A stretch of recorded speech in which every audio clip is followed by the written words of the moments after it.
It was the summer of my junior year. My friends and I decided to take a trip to our town's lake.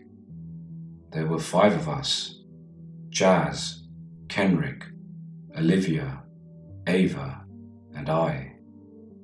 My name is John, by the way. The 5 of us have been friends ever since we were kids, which is why when Jazz suggested we go to the lake, we all said yes in an instant. We took Jazz's car and started off towards the lake. About a 3-hour drive later, we arrived at a forest opening. On the other side was a cornfield with a no trespassing sign. Jazz said, "It's about a 2-hour walk in the forest to get to the lake." "Seriously, dude, that's too long," Kenrick said. "Isn't there a shorter route?" Olivia retorted. Jazz responded that the only other way was through the cornfield, but there was a no trespassing sign. "Screw that," Olivia said impatiently.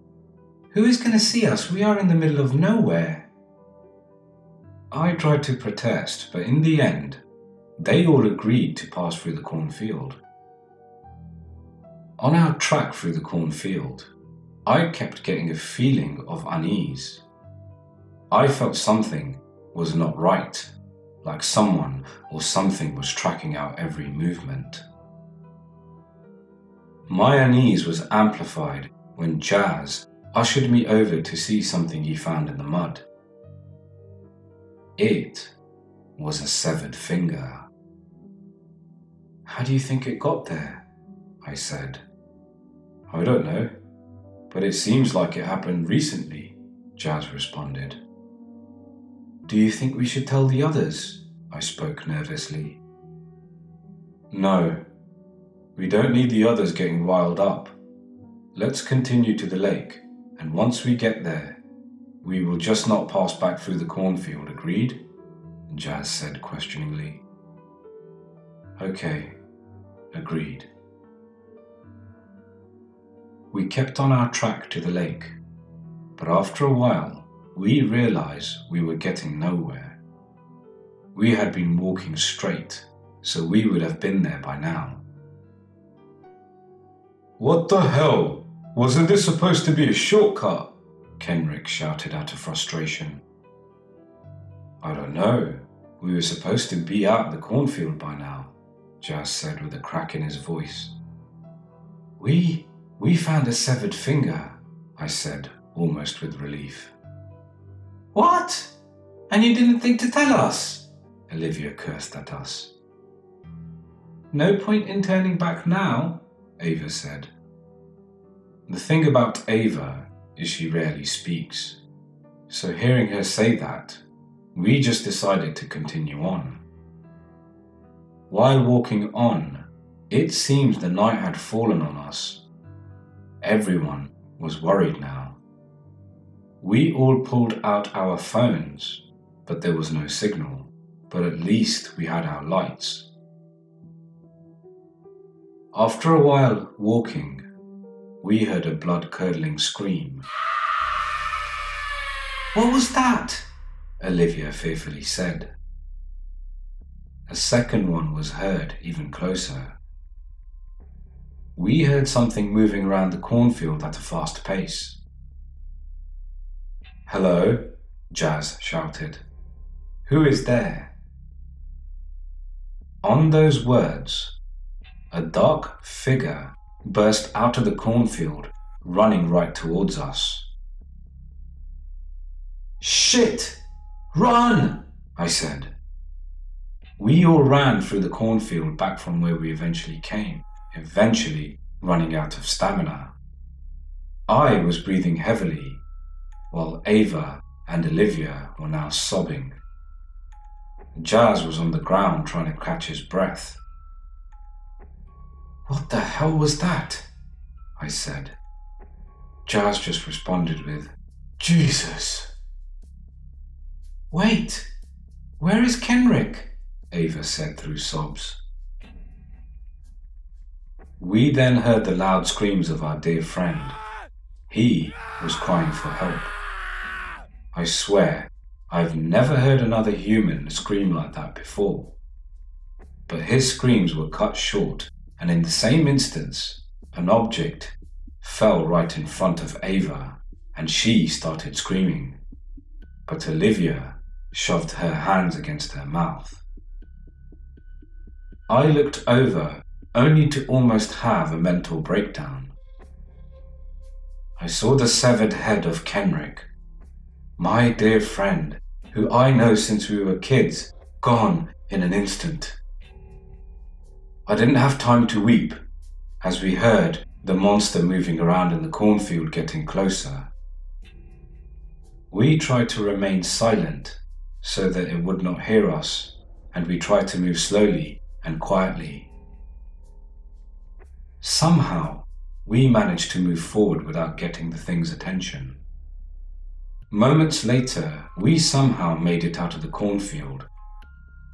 The car was right there, just 70 meters away. We were so happy, we almost forgot what happened in the cornfield.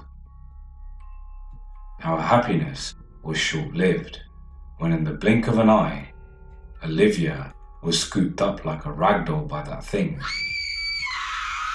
She screams and punched at the thing to no avail. It was at that time I got a good look at that thing. It stood about 8 feet tall. It had some type of farmer's hat on its head, but had no eyes. Where its nose should have been was just 2 holes, and its mouth had rows of sharp, needle-like teeth that reminded me of that of a leech. I saw the thing rip Olivia's arms off like she was some type of rag doll that could easily be dismembered, and with the same force, it shoved her whole arm down her throat, killing her. I don't know if she died from choking out on her own arm or blood loss, but I was snapped out of my reverie when I felt a hand pull me from behind. It was Jazz. "Snap out of it, dude, unless you want to be next," he said. I ran, seeing Ava already in the back seat. I hopped in beside her. Jazz got in the front seat and struggled to get the keys in. While he was struggling, I saw that thing looking at us. It was not moving, just looking, almost taunting. Finally, Jazz got the keys in and sped out of there. I look in the back to see if that thing was following us. It was not. It was just watching us speed off. And I kid you not, I swear I saw that thing raise its arm and wave at us. We reported what happened, but we told them that someone in the cornfield murdered our 2 friends. Of course, if we told them the real story, they would not believe us. An investigation was started. Turns out people go missing there all the time, and the only thing that is ever left of them is their severed finger. I'm guessing that thing cleans up when it's done with its victims, but always leaves their fingers behind. I know that thing must be intelligent for it to act this way, and I think it made us keep losing our sense of direction. I don't know. It's the only explanation I have as to why we could not make it to the lake. My friends' bodies were never discovered, only severed fingers with the prints belonging to them. We told their parents the truth. It's the least we could do. I don't know if they believe me or not. But this is a warning. If you ever see a severed finger in a cornfield, turn around and leave. Because you might not be as lucky as I was.